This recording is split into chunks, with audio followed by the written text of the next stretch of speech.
Once I get his money from divorce, we'll be fine. My wife actually whispered that to her lover. Imagine pretending everything was perfect while I just stayed silent, watching her build her own little trap, step by calculated step.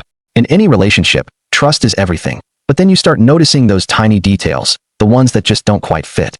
Sometimes, you realize that quiet patience can reveal so much more than any angry confrontation ever could. First, let me tell you about Sarah. She was 28 when we married. She worked in operations at a decent-sized company. One of those corporate roles that pays the bills, but doesn't exactly set the world on fire. She was pretty, sure, but not in that demanding, high-maintenance way that drains your bank account and your soul. More like the cute girl next door who looks great in a pair of jeans and doesn't need 2 hours to get ready just to go out to dinner. Sarah was smart enough to hold a conversation and responsible enough to keep a steady job, yet she was never really ambitious about chasing anything bigger. Her routine was content. Work, gym, Netflix, repeat. Initially, I liked that. There was no drama, no crazy expectations, and no pressure on me to fund some fantasy lifestyle she couldn't afford herself. She came from a totally average, middle-class family. Nothing extravagant, nothing broken. Her parents were still together, living in the suburbs, driving sensible cars, just normal people. That kind of background usually produces solid, reliable partners. Or so I believed. Sarah was the type to offer to split the bill on our first few dates. She didn't expect expensive gifts for no reason, and she seemed genuinely impressed when I just took care of the check without making a fuss. She never once acted entitled to my money, which ironically made me want to spend it on her even more. Funny how that works out. For most of our time together, Sarah truly felt like a partner. She contributed what she could, I covered the rest, and neither of us ever kept score. She'd cook, I'd handle the main bills. She planned the weekends, I paid for them. It felt incredibly natural and balanced. We were together for 7 years and got married that November. I was 31, with a stable income, 0 debt, my own car, and a healthy chunk of money saved up. I'm not rich, but I'm definitely comfortable. I run a business in a pretty specific niche, and I learned early on in my 20s to be smart with my money. I've always played the long game. In the relationship, I naturally covered the vast majority of expenses. The rent, the food most of the time, the vacations, dinners, and all the expensive birthday gifts. I didn't mind. Sarah's decent job in operations would never provide a huge income. She chipped in occasionally, but I carried most of the financial weight, and I genuinely didn't see it as a problem. That's just how I was raised. If you have more, you contribute more. We lived well, not flashy, but very comfortable. A 2-bedroom apartment, a reliable car, a dog, and way too many in used subscriptions. From the outside, our lives looked completely sorted. Our wedding was simple yet elegant. I paid for everything. The venue, food, rings, all done without taking on any debt. Sarah chose the theme and the dress. I handled the photographer and all the logistics. We even had a prenup, which my lawyer strongly recommended. Sarah didn't object at all. She actually said it made sense. For a fleeting moment, I thought I had found someone who understood that marriage was about partnership, not just romance. Then, everything shifted. The strange changes started. Just 1 month after the wedding, Sarah began claiming she was busier at work, with multiple nights in a row of late meetings or team activities. I didn't flip out or make a scene. I'm not the jealous type who needs to track my wife like a pizza delivery. I gave her the benefit of the doubt, but the little signs just kept piling up. She was constantly glued to her phone, taking it everywhere, always hiding the screen, and even placing it face down next to her at night. They were small, almost negligible details, but if you have a brain, you just can't ignore them. So, I started watching, observing, but without ever reacting. I didn't accuse her or ask strange, loaded questions. I simply played dumb and waited, because if someone is up to something shady, they will always slip up sooner or later, especially if they think you suspect nothing. And Sarah got far too confident. One night, she left her phone on the couch when she went to shower. I wasn't going to snoop, but the screen lit up with a notification, and I glanced over. It was a message from an unsaved number. I opened it and saw Sarah texting a guy, clearly a coworker, something like, "I'm going to divorce him. Once I have the settlement money, we will be fine." I don't recall the exact wording, but that single phrase hit me like a physical blow and has been seared into my memory ever since. It wasn't "I'm unhappy." It wasn't "I'm confused." It was cold, calculated planning, like I was just a walking, breathing check to be cashed. Sarah wasn't just cheating on me. She was actively plotting to steal a portion of everything I had built and then walk away clean. That's what completely broke me. It wasn't the betrayal. People cheat. It happens. But the fact that Sarah saw me as nothing more than a financial stepping stone, some poor idiot who would happily hand over half his assets while she ran off with some clown from her office who probably still uses his ex's Netflix login, that's what absolutely set me off. I didn't say a single word. That's the mistake most men make. They let emotion take over. They confront. They create a huge drama, and they reveal all their cards too soon. Not me. I remained calm, unnervingly calm. I acted completely normal, even better than normal. I smiled more. I asked Sarah detailed questions about her day. I took her out for brunch that weekend, pretending everything was fine. Meanwhile, I had already started moving the chess pieces. The first move was a legal review of what was mine. I confirmed the prenup was ironclad. I updated all my accounts, removing Sarah's name from everything she didn't legally need to be on. I moved some funds. I booked a deep dive session with my lawyer and reviewed the terms of a family trust one had quietly opened 2 years prior. I avoided any abrupt, obvious changes. No password resets or anything alarming. Just subtle moves that wouldn't raise any suspicion. Sarah had no idea. While she was texting her office lover about the new life they'd build with my money, I was constructing a legal fortress that would completely demolish their plan. That's when the real counterstory began. After seeing that message, the choice was simple: confront or prepare. I chose preparation. Most men would have just exploded. I understand the urge. Your wife is cheating and planning to take your wealth to start a life with a guy who asks his sister for the Wi-Fi password. That kind of betrayal gets under your skin. But here's the crucial part. If you react immediately, you lose control. You tip her off, she goes into damage control mode, and she might even play the victim. Before you know it, your accounts are frozen, you're sleeping on a friend's sofa, and half your money is gone. No way. I'm not built for messy scenes. I'm built for systems. The absolute first step was gathering silent evidence, screenshots of the messages. I copied the metadata, and I even sent the images to a burner Gmail account I had created. I couldn't risk leaving anything on my personal phone or laptop where Sarah might accidentally find it. I made sure the timestamps were perfectly clear. I even screen recorded myself scrolling through the entire conversation to prevent her from later claiming I'd manipulated anything. Then, I started watching her more closely. Not stalking, just noting the patterns. What time did she leave for work? How long did she take? What were her excuses? I started noticing phrases she kept repeating, probably rehearsed with him. The more I listened, the clearer it became that she was trying to maintain the facade of a happy marriage while finalizing her exit strategy. Sarah would suggest things like selling our car to cut expenses or moving investment money into a savings account for the future. Sounded sweet, right? I agreed to everything. Yes, honey, that sounds really smart. Absolutely, let's talk to a financial advisor. Let's make sure we're both protected. And I documented every single conversation. Behind the scenes, I restructured everything.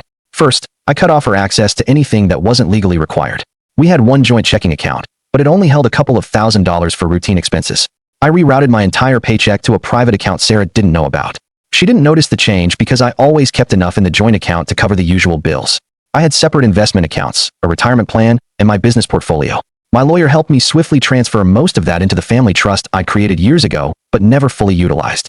That trust never included Sarah's name, and now it housed almost all my assets. Sarah kept arriving home late, still claiming to be exhausted from meetings, and she'd climb into bed next to me as if everything were fine. It was almost comedic. If I hadn't been so coldly focused on making sure she left with nothing, I probably would have been disgusted. One night, Sarah walked in, freshly showered, hair still damp, and said she'd been pulling an all-nighter on a huge presentation. I nodded, told her I was proud, handed her the remote, and went back to my laptop to check emails. That very night, I made 2 more moves. I requested the full call and message history for the last 2 months.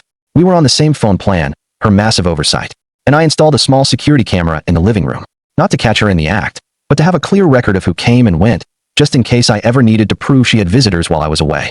I also checked social media, focusing on her friends' accounts, not hers. Everyone gets sloppy in their stories or comments. Sure enough, a coworker posted a photo from a happy hour and tagged Sarah. She wasn't working late. She was laughing right next to the guy I now knew was her work boyfriend. I saved that image immediately. It wasn't about vengeance anymore. It was about absolute control. I didn't just want to expose her. I needed to silently and thoroughly dismantle the entire plan she thought she was constructing, brick by brick. No drama, no shouting, just ensuring that the moment she tried to make her move, she would crash and burn. Around that time, Sarah casually brought up the idea of separating for a while. She claimed she was feeling weird and needed space. I nodded sincerely, told her I completely understood, and asked if she wanted to discuss it further. Sarah said, "Not yet." Perfect. No problem at all. Inside, I was practically roaring with laughter. The divorce paperwork was already $80% complete. My lawyer had the draft agreement in a folder on my desk, explicitly detailing the prenup's terms and protecting all my premarital assets. It made it crystal clear that Sarah had no legal claim to anything I had built before or during the marriage. The only thing she was walking away with was whatever she herself had contributed, which was negligible. I even checked my business contracts to ensure my company would be totally insulated if Sarah tried to make any ridiculous claims later. Everything was hermetically sealed. Sarah actually started acting nicer after that, suddenly affectionate, asking if I wanted to plan a weekend trip, telling me how much she appreciated how calm I'd been. She claimed she felt like we were reconnecting. Of course she did. Sarah thought she still had plenty of time to fine-tune her perfect exit. What she didn't know was that I had already written checkmate and was ready to print it out. By then, I wasn't playing the role of a loving husband. I was playing for the endgame. Sarah believed I was blind, maybe even emotionally weak. She had no idea I'd seen the message to her little office boyfriend, the one talking about divorcing me and using the settlement money to start their new life. That phrase, divorce money, as if she genuinely thought she was entitled to cash out. As if our entire marriage was just a bridge to her next step. I wasn't angry anymore. I was purely focused. You don't need to yell when you're already 5 moves ahead. I stayed quiet. I observed. I acted normal. I was the picture of an oblivious, caring partner. I cooked more, cleaned more, smiled more, giving her absolutely no reason to suspect the guillotine was already hanging over her head. Meanwhile, every spare moment was spent cleaning up my accounts, separating my assets, and shielding everything legally. And then, with chilling predictability, the real turning point arrived. Sarah started dropping her guard again, totally convinced I had fallen deeply back in love with her. She got comfortable, too comfortable, and that's when I made my next, most crucial move. It was a calculated decision. I knew exactly where we were in the monthly cycle. I knew her patterns, and I deliberately planned the timing. Not because I wanted to trap her, but because I needed to control the timeline. A pregnancy would instantly slam the brakes on her exit strategy, and by me all the time I needed to finalize every detail on my terms. I made sure the timing was perfect for my plan. Sarah had become incredibly careless with her birth control. Some weeks she'd remember it. Other weeks, she'd simply forget. I never reminded her of a thing. I just ensured the moment coincided perfectly with the legal timeline I needed. I didn't fake anything or manipulate her into anything unethical. I was simply strategic about the timing and kept all my other preparations in place. Sure enough, Sarah got pregnant and told me in March. She walked out of the bathroom holding the stick like it was a sacred artifact. She looked scared, yes, but also undeniably excited. I gave her the reaction she wanted. Wide eyes, a huge hug, the whole emotional show. Inside, phase 2 was already fully operational. A pregnancy changes everything. Sarah couldn't just walk out now and vanish into some temporary apartment. She was forced to stay, to think, to pause. And that is exactly what happened. Over the next few weeks, Sarah's texts to her office boyfriend became less frequent. The tone cooled from flirtatious planning to vague distance, until it just stopped completely. She finally told him she needed time to think about what was best for the baby. Not for us. Not for our family. For the baby. That's when she redirected $100% of her attention back to me. She actually started acting like a dedicated wife again. She wanted to cook together. She asked me about baby names. She talked as if the pregnancy itself had miraculously saved our marriage. She mentioned new beginnings and being better together. I played the role perfectly. We started setting up the spare room as a nursery. Sarah brought home paint samples. I even helped her tape the walls as if this was our new heartwarming weekend project. Meanwhile, I was meeting with my lawyer, tightening every single legal screw. I refused to be the guy caught totally off guard at the last second. I needed absolute certainty on one thing. I arranged a paternity test through my lawyer, a completely legal cheek swab during one of her routine doctor's visits. The results came back a week later, $99.9% match. The child was mine. Knowing that actually made me feel a little better about the whole awful situation. Whatever else Sarah had done, at least she hadn't tried to pass another man's child off as mine. Now I could move forward with total, unwavering certainty. I finalized the separate child trust. I rerouted all my remaining financial channels. By the time April rolled around, Sarah had no legal claim to anything I owned, aside from her minimal contributions, and she remained totally oblivious. She hit 10 weeks of pregnancy in early May. That was the deadline I was waiting for. After that point, there was no turning back for either of us. Both her path and mine were now fully in motion. The day after her first ultrasound, Sarah came home holding the printout like it was a lottery-winning ticket. She was glowing. With a soft, hopeful voice, she looked at me and said, "I really think this baby saved us." She looked me right in the eye, saying she was so happy we hadn't given up. I told her, simply, to sit down. I took out the folder, a literal, physical folder, stuffed with printed copies of her messages, call logs, screenshots, bank statements, and timelines. I placed it gently on the coffee table in front of her. I didn't speak at first. I just watched as she opened it. As she slowly turned the pages, I saw the exact moment she realized the depth of what she was seeing. The text to her coworker about divorcing me and taking the money. The messages saying she couldn't wait to be free. The timestamps, and the painful comparison to the text she was sending me. She didn't make a sound. When she finally looked up, I locked eyes with her and said, "I know everything. And I have known all along." Then, without raising my voice, I told her I wanted a divorce. That was it. No shouting, no melodramatic speech, just clear, cold facts. Sarah completely panicked. She started firing questions. "When did you see this? Why didn't you say anything? Can't we talk this through?" No, we were way past that. I informed her the divorce papers were already prepared, that all my assets were legally protected and untouchable, that the evidence was meticulously backed up and time-stamped. I told her I wasn't going to fight for custody, but I was going to fiercely protect everything I had built, and that all this time she thought she was playing me, I was meticulously preparing for this exact conversation. Sarah went silent, likely realizing just how monumentally she had misjudged the entire situation. She truly thought I was a quiet, harmless man who would just roll over, letting her cash out and move on. She believed she was executing a masterful power move. Instead, she had willingly marched straight into a checkmate. So, yes, as Sarah sat there with the folder open, slowly turning page after page as if reading her own final judgment, the whole house was silent. I didn't utter another word. I didn't need to. The evidence spoke for itself. Every single lie Sarah had told, every little move she thought I'd missed, it was all there, in her own words, with dates and proof. When she finally looked up, her face had changed completely. Not exactly sad or tearful, just an ash-gray pallor. Sarah knew it was completely over. Not just the relationship, but the entire selfish fantasy she had constructed around it. The plan to leave with money, public sympathy, and her new upgrade waiting at the finish line was gone. I didn't want things to go this far, Sarah whispered. Sure. She tried the standard lines. We can fix this. Let's not make hasty decisions, and think about the baby. I simply nodded, maintaining my calm. I wasn't rude or aggressive, just absolutely composed. I told her, the papers have already been filed. Sarah just blinked. What? I filed last week. It's signed, sealed. My lawyer has your copy. It should be delivered tomorrow. It was as if all the air had been suddenly vacuumed out of the room. And here's what people like Sarah never anticipate. You can't outsmart someone who has already made their move. Sarah thought she had all the time in the world. She thought I was still emotionally confused. She thought I was one of those guys who would stick around for the sake of the child.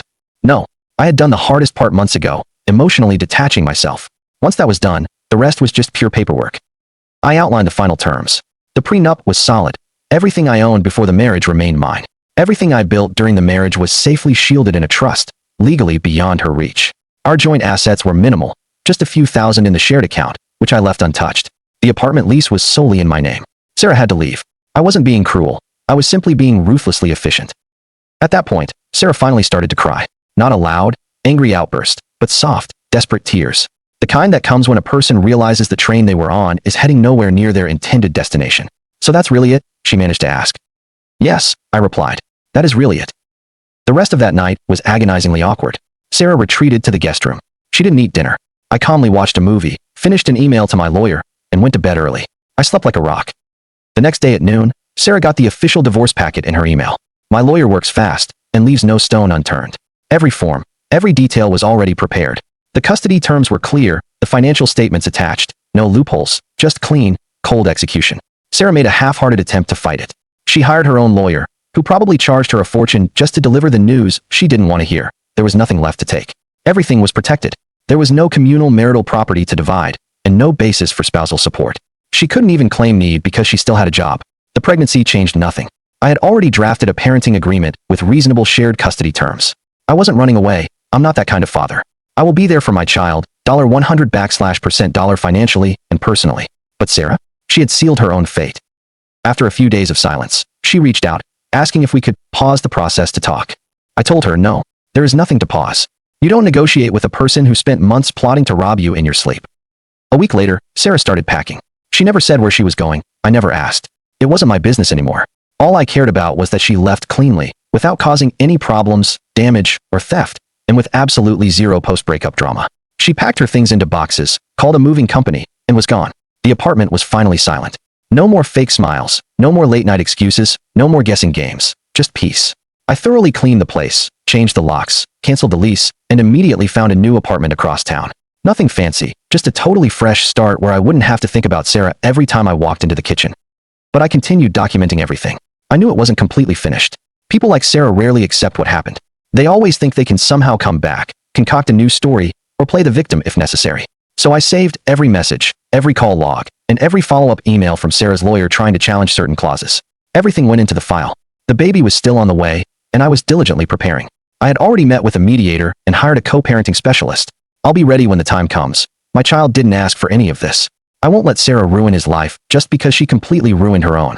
I even established a trust for the child solely in my name, controlled by me, accessible at 21 under strict conditions. It's completely shielded from anything his mother could possibly touch or divert. I also updated my will. It might sound cold, but when you've been betrayed like this, you quickly learn that love means nothing without legal structure. Feelings always fade, paperwork remains. When people show you who they really are, believe them and protect yourself above all else. So, that was the legal phase.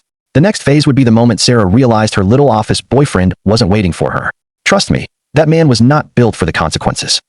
By the end of April, Sarah was completely moved out. She took her clothes, her makeup, a few books, and some framed photos she probably didn't want me to see again. No shouting, No drama, just a heavy, uncomfortable silence. The sound of packing tape being ripped from boxes and her occasional sighs, as if she still couldn't fathom what was happening. I even helped her carry one box to the elevator, not out of kindness, but to ensure she left cleanly, with no forgotten keys or lost chargers. Sarah didn't say thank you or goodbye. She just stared at the floor, finding it easier than looking me in the face. 2 hours later, the locks were changed. After that, everything settled into quiet for me, at least. I returned to my work, my routine, and eating meals without a heavy side of lies. The house was clean, my accounts were intact, my credit was impeccable, and my lawyer was on speed dial, just in case. I wasn't celebrating. I was simply living calmly and focused. Sarah, though? A completely different story. The first clue came from a mutual friend, someone I never asked to keep me informed, but you know how fast word travels. He texted me one day. "Hey, just so you know, Sarah is staying at her mother's house." I replied, "Great."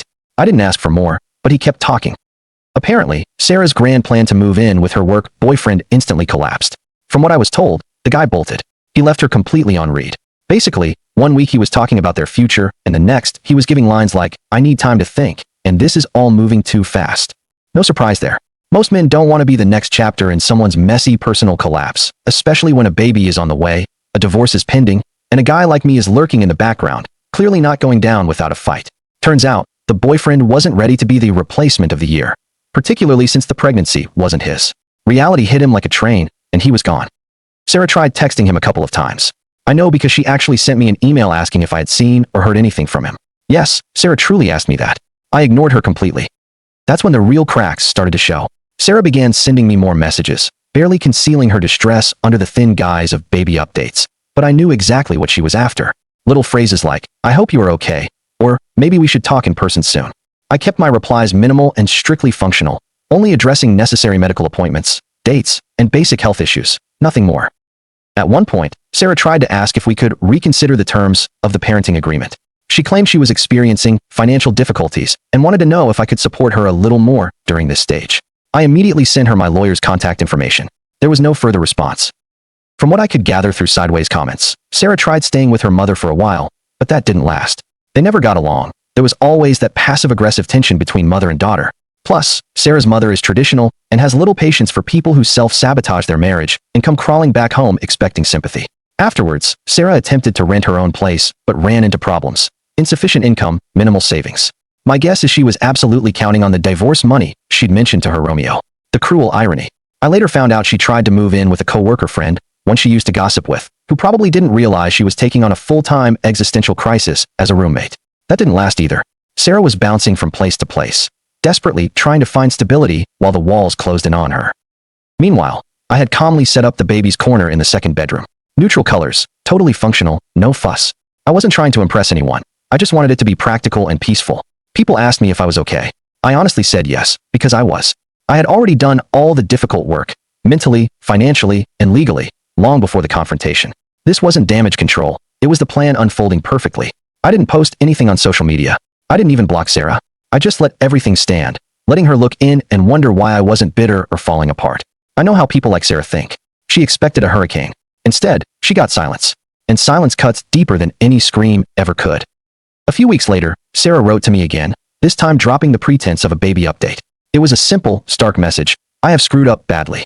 I didn't reply. What was I supposed to say? "Yep, you sure did. But it's fine." It wasn't fine.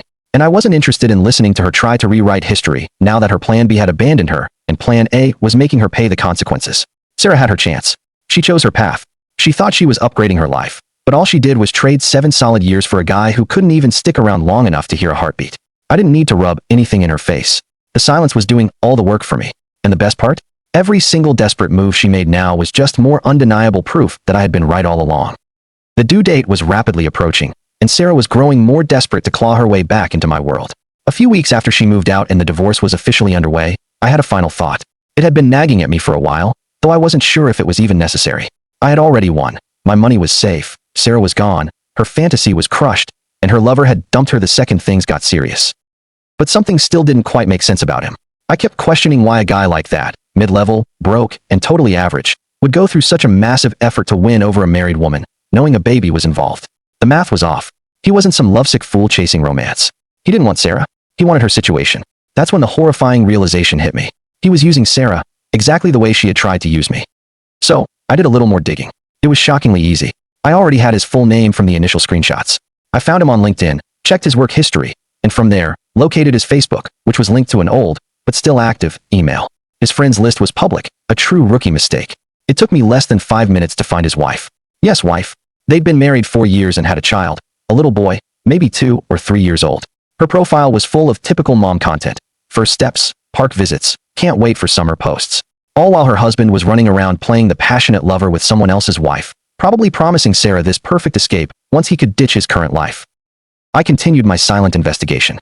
Turns out, he was in deep financial trouble. Old social media posts and public court records showed serious money problems. His car had been repossessed the previous year. He was late on rent until his wife's parents intervened. And then I remembered something Sarah had told me ages ago. Back when we were happy, she'd lent money to a friend from work to fix his car. At the time, I didn't think anything of it. I assumed it was some female colleague. Now it all clicked into place. Sarah never named the person. She never consulted me. She just lent him the money and moved on. That friend was him. It all made perfect, sickening sense. He wasn't in love. He was just broke and saw Sarah as his way out. An ATM with terrible judgment. So I put together the final package. Screenshots, messages, the damning text about the divorce money. Timestamps. All clean. No commentary. Just irrefutable facts. I found his wife's business email address. She ran a small, local event planning company, listed on her public website. I sent her everything in a single, clean PDF. No introduction, no accusations, just the subject line. You have a right to know the truth. I heard nothing for 3 full days. Then, a single-line email arrived. Thank you. That was it. Cold, direct, and then the chaos began. News travels instantly, especially in those tight-knit suburban circles. She confronted him. He instantly crumbled. I didn't witness it, but I didn't need to. A mutual contact who still works at their company told me he vanished completely. He stopped showing up for work. HR was asking questions. The rumor is he tried to take medical leave to resolve personal matters. I'm sure they knew exactly what that meant. Meanwhile, Sarah started completely flooding my phone with messages. Not about the baby or co-parenting, just pure, unadulterated panic. Why did you do this? You ruined his life. This was between us, not them. Sarah desperately tried to use guilt. She claimed that now his child wouldn't have a father, that I had stooped to her level, that I was nothing but a cruel bully. The usual noise. The truth is, I didn't do it for petty revenge. I did it because I needed absolute clarity. I wanted to see the complete picture. And once I saw it, I understood that this wasn't just about Sarah cheating on me. It was about 2 opportunistic people. He used Sarah to bail out his ruined finances, and Sarah used me to finance her escape. They truly deserved each other. That's why it's so poetically just that now, they have absolutely nothing. Sarah lost everything. Her job was already unstable because of the office relationship. Now that he's gone, HR is investigating her, too. I heard she took an unpaid leave, likely scrambling to figure out where to live and how to survive on a tiny single income. He is completely out of the picture. As far as I know, his wife filed for separation and moved in with her parents. He's probably sleeping on random couches, desperately Googling cheap divorce lawyers near me, while ignoring calls from collectors. I didn't ruin them. They ruined themselves with their selfishness.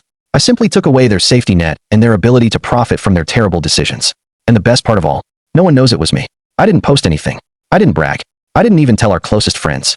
The message was clean, anonymous, and direct. No traces, no drama, and 0 messy consequences for me.